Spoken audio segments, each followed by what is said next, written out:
West Brom suffered another home defeat, their second on the bounce, as the domestic schedule returned to the Hawthorns on Saturday. This time a 3-2 reverse at the hands of Swansea City in a game which piled more pressure on Albion boss Steve Bruce. Matt Sorinola opened the scoring early on and the Swans led at the break, but Jake Livermore and then Grady Diangana replied for Albion. Olivier Ntcham drew the visitors level again, and with the game in the balance, substitute Karlan Grant missed a penalty awarded after a foul on himself. They were made to pay for that miss. Michael Obafemi found the net in the final throes. It made for a toxic finale as a quickly emptying Hawthorns made clear its verdict. Albion are now just one win from 11 this season. Tom Rogic made his first Albion appearance, a full league debut, on Saturday. Here's a closer look at how the Baggies' newest number 7 fared. It's been one of patience for Rogic, both in the long term and the short term. His last competitive appearance was an hour-long run-out in the 6-0 humbling of Motherwell back in mid-May, so the wait to return to action has been a lengthy one on a personal level. Having signed himself up at Albion for a year midway through last month, Rogic used the recently ended international break to get plenty of work into his legs on the Albion training pitch. Not quite ready to partake at Norwich, while fellow newbies Martin Kelly and Erik Pieters made the matchday squad, Rogic has been to the Hawthorns already and was in attendance for Albion's disappointing defeat to Blues. In need of some work in training, he was thrown straight in for the visit of Swansea and made his first full outing at the Hawthorns alongside Pieters and Brandon Thomas-Asante. The first thing you notice about Rogic in the flesh is his frame. He was about the tallest player in an Albion shirt as the players kicked off.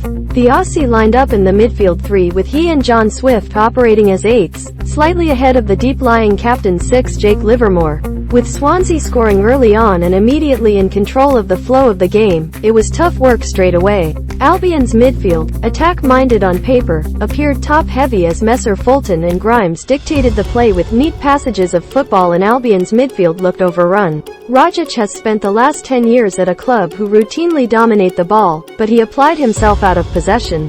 He occasionally used his physique to win 50-50 balls and made 1 or 2 eye-catching passes, specifically one canny return around the corner for Jed Wallace down the touchline which led to a chance for Grady Diangana. Rogic played a part, of sorts, by being in the right place at the right time to prompt uncertainty in the box as Livermore planted home the equaliser before he was hooked. It's clear that he needs more minutes, and requires time to find a wavelength with Swift, Diangana and company, but hopefully he'll come on for this run out. Rogic's BirminghamLive player rating. A full debut for Rogic, a debut which lasted a little under an hour. Clearly will need to be allowed time to build up match fitness levels, and it was clear he was a little way off his best here. There were some nice touches along the way as he develops an understanding with his new teammates. The only way we're going to get him up to speed is playing in games. We knew it was a big call, but he's played in training for the best part of 2 or 3 weeks. In hindsight, maybe to come on as a sub might have been the way,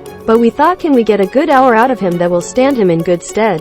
We have to get him up to speed quickly if we can. There will not be a problem with Tom. You don't play at the level he's played at for 10 years. He's a very, very good player. We need to get him up to speed match fitness wise, but that's always the difficult part when there hasn't been any preseason or games. I've seen enough in training, otherwise he wouldn't have been in the team sheet. It's a bit different in training, but he can only benefit from the 60 minutes.